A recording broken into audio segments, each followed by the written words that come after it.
Understanding our purpose is our highest form of spirituality. Why are we here? What is our life supposed to even mean? Which means that purposelessness is the highest form of spiritual stress. It consumes everything about us the same way that having a purpose does, except with the opposite outcome. This purposelessness accounts for the majority of understood suicides.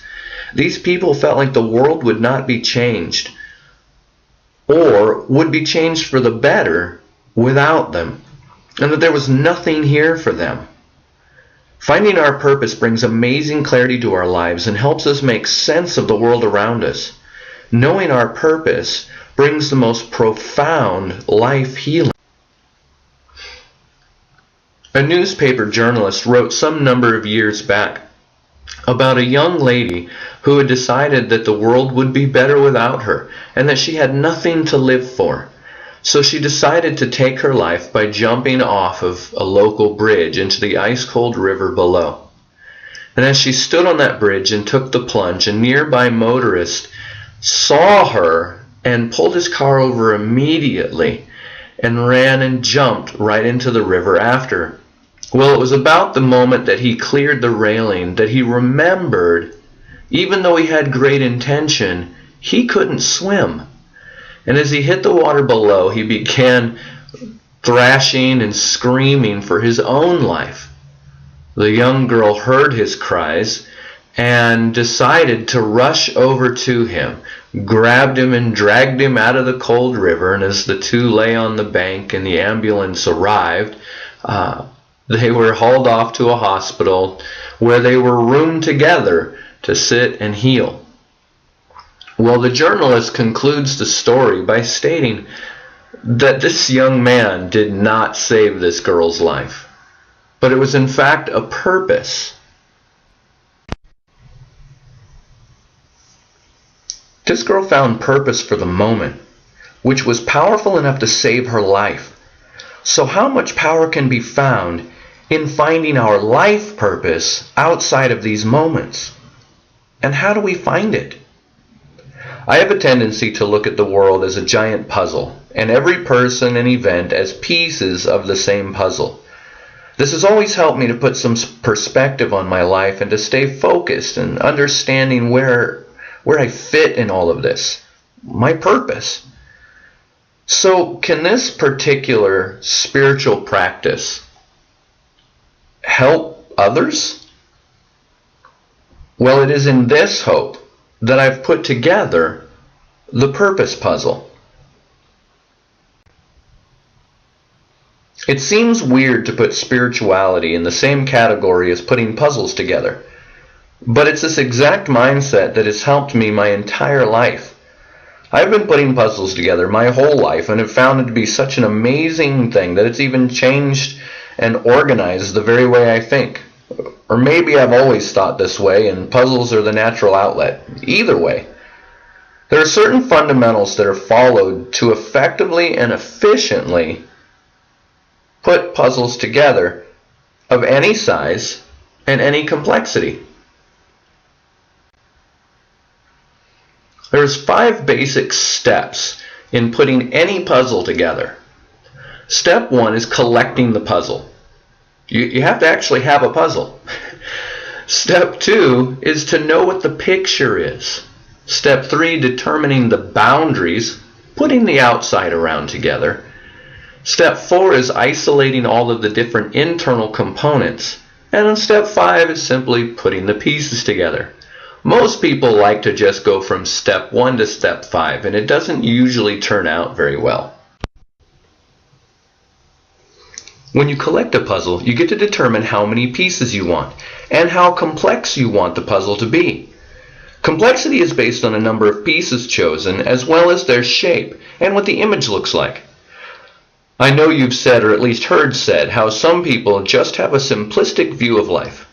Well, this is their choice for their puzzle.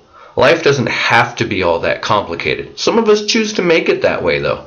It's completely our choice.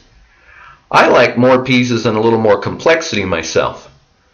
This phase has some amazing, unique qualities when we apply it to spirituality because we get to make up many of the pieces ourselves. Some are given to us like our parents and our upbringing in many ways, but the rest is ours to determine. This is one of the most critical components. You cannot put a puzzle together unless you know the picture. Without the picture, you don't know the goal, or whether or not the pieces you have even go to this puzzle. Just because they fit with one another doesn't mean they go to the same puzzle. This is the best part. I've spent days just gazing at beautiful pictures, absorbing all the details and imagery, and then imagining what it would be like to be in it. What do you want your life to be and look like? It can be anything you want. It is yours to create. You can incorporate things that your life has already seen, or just start with a clean slate and make it up the way you want it to be. But before you can move on, you must be intimate with the image. The next step is to identify the boundaries. If you don't know where to stop, the puzzle gets really blurry and unfulfilling. You have to find the border pieces and get them in place first. It's like establishing your framework. In life, we're free to change the picture and the boundaries at any time. But before we move on to better understanding, we have to get it in place. After our boundaries have been established, we can begin to identify and isolate the different components within the picture. This is one of the skills that separates the novice from the master. Within most pictures, there are many different components. A picture of a horse running through a field has maybe three: the horse, the field, and the sky, or whatever background there is. If you try to just look at a random piece and figure out where it might go in the big picture, you'll most likely get burned out and quit after a couple hours. Separate the pieces into their components. Identify which are the horse pieces and which are the sky and the field pieces, and then separate them to determine where their boundaries are. There are so many pieces to our life puzzle that we need to separate them so that we can get focus and clarity. Are these pieces of my life about my family, job, self, or hobby? Maybe it seems like it applies in many areas. Many pictures on one piece. Sounds like an internal border piece where the horse meets the sky.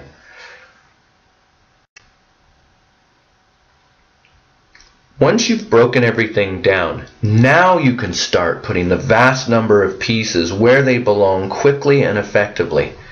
If you start to get confused about where a piece fits, you can go back over the previous steps to help.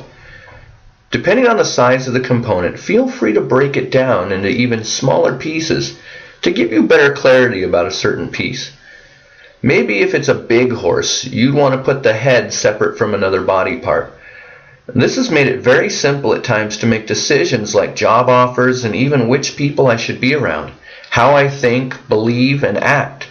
Some pieces just don't fit my picture, and so I set them aside. When a piece comes along that fits all of my needs, I don't need to contemplate it. Just put it in place. Once we've determined what our lives are going to be about, it's not set in stone. Some people live multiple complete lives in one.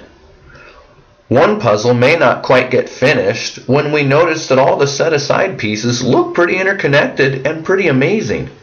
So go ahead and take the plunge into the new vision of purpose. Chances are the new one will have in many of the same components of the previous one, so there's no work wasted there. For me, I realized that the overall picture was looking great, but the biggest piece that just never fit was me and my attitude of stress. So I changed my view of self, gave myself new boundaries, learned about the components of a life of wellness, and I'm starting to put those pieces into place. Now everything is starting to become clearer. This is an infinite cycle of constant purpose. Don't ever live life without it.